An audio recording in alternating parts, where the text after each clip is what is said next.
पैसेही अन्याय होतो.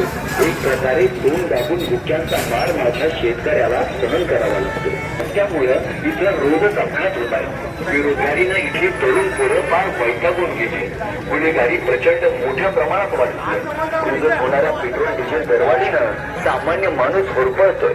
गॅस, किराणा, शेतीचा खर्च सगळं महाग झालंय आणि अजून होण्याची दाट शक्यता आहे. पिण्याच्या पाण्यासाठी वृद्ध बाळा लागल्या आणि लेकरांनाही भटकंती करावी लागते.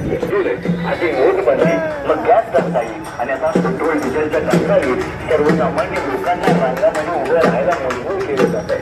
इथल्या जनतेला आता कोणी बाजी पुरवत नाही. पण आता हे सगळं वेळीच रोखायचं असेल आणि घरात रोजीचा भागाचा बोलणी देऊन टाकायचा असेल तर जनतेचा आवाज बोलून न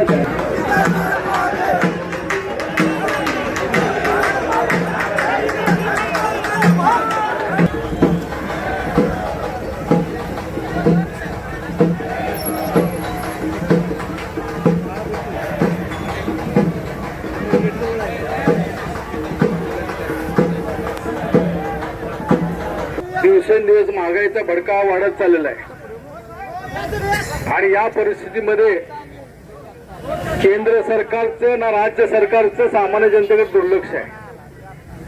गॅसची प्रचंड टंचाई आहे, दर तर वाढतायत. त्याचप्रमाणे पेट्रोल डिझेलची प्रत्येक दिवशी दरवाढ होत आहे आणि या सर्व परिस्थितीवर आपण आज या ठिकाणी या मोर्चाच्या निमित्तानं फक्त शासनाला जाग आणण्याच्या दृष्टीने हा मोर्चा इथं आयोजित केलेला आहे. आमची या निमित्तानं विनंती आहे की शासनानं वेळी दखल घ्यावी, सर्वसामान्य लोकांचं जीवन सुसह्य करावं. आज आपण बघतोय की देशाचं संरक्षण करण्यासाठी सैन्य दलाची निर्मिती केली जाते. त्यांनी सीमेचं संरक्षण करावं, हल्ला झाला तर त्याला प्रत्युत्तर द्यावं.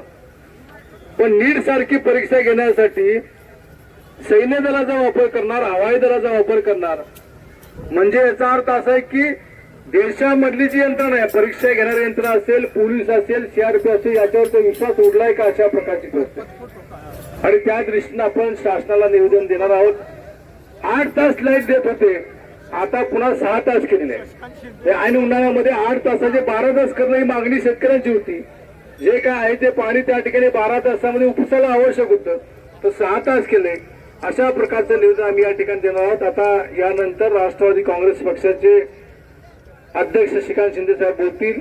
त्यांचं बोलणं झाल्यानंतर निवेदन आपण जिल्हाधिकारी महोदयांना त्या ठिकाणी देऊ. धन्यवाद. छत्रपती शिवाजी महाराजांच्या पुण्यभूमीमध्ये, यशवंतराव चव्हाणांच्या विचाराच्या भूमीमध्ये जिल्ह्याचे अध्यक्ष बाळासाहेब पाटील आणि पक्षाच्या सर्व पदाधिकाऱ्यांच्या आणि तुमच्या सर्वांच्या साथीने हा मोर्चा आपण या ठिकाणी आणलेला आहे. लोकांमध्ये प्रचंड प्रमाणामध्ये राग आहे आणि या रागामध्ये सध्या डिझेल पेट्रोलची झालेली वाढ, गॅसचा तुटवडा, नीट परीक्षेमध्ये विद्यार्थी आत्महत्या करतायत, महागाई प्रचंड प्रमाणात वाढलेली आहे, शेतकऱ्यांच्या मालाला भाव नाही. या देशाला आणि या राज्याला, या जिल्ह्याला, या ठिकाणी सर्वसामान्य जनता होरपळून निघते आहे. पण सरकार मस्तीमध्ये आहे, त्यांना भीती नाही.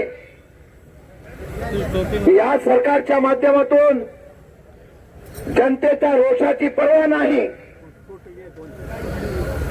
आपण आपल्या मस्तीमध्ये ते आहेत.